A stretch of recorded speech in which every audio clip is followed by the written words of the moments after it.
गरवारे ते Excel point या वर्दळीच्या रस्त्यावर अनधिकृत रसवंतीचे अतिक्रमण हटवण्यासाठी गेलेल्या महापालिकेच्या पथकावर रसवंती चालक आणि त्याच्या साथीदारांनी शिवीगाळ करत दगडफेक केल्याची धक्कादायक घटना सोमवारी सायंकाळी घडली. यावेळी पथकाच्या वाहन प्रमुखाला जीवे मारण्याची धमकी देण्यात आली असून विशेष म्हणजे घटनास्थळी आलेल्या एका नगरसेवकांनाही अतिक्रमण करणाऱ्या चालकाच्या बाजूनं उभे राहत या ठिकाणी मनपा कर्मचाऱ्यांना धमकावल्यानं या घटनेची शहरात जोरदार चर्चा सुरू झाली आहे.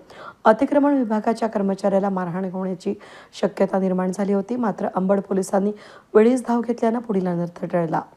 गरवारे ते एक्सेल पॉइंट या मुख्य रस्त्याचं काम सुरू असल्यानं परिसरामध्ये मोठ्या प्रमाणावर वाहतुकीची कोंडी होती. रस्त्यालगतच उभ्या असलेल्या अनधिकृत रसवंतीमुळे वाहनं थांबत असल्यानं वाहतुकीला अडथळा निर्माण होत असल्याची तक्रार अतिक्रमण निर्मूलन विभागाकडे प्राप्त झाली होती. त्यानुसार सोमवारी सायंकाळी 6:30 वाजेच्या दरम्यान सिडको महापालिकेच्या अतिक्रमण पथकानं कारवाई करत रसवंती समोरील खुर्च्या आणि इतर साहित्य जप्त केलं. या कारवाईमुळे संतप्त झालेल्या रसवंती चालकानं काही साथीदारांसह अतिक्रमण पथकातील कर्मचाऱ्यांशी भर रस्त्यात शिवीगाळ करत अरेरावी केली. एवढ्यावरच न थांबता त्यानं हातात दगड घेऊन अतिक्रमण विभागाच्या वाहनाकडे धाव घेत दगडफेक केली. त्याचबरोबर आत्ताच्या आत्ता माझं सामान परत द्या, नाहीतर तुम्हाला मारून टाकतो अशी जीवे मारण्याची धमकीही दिली.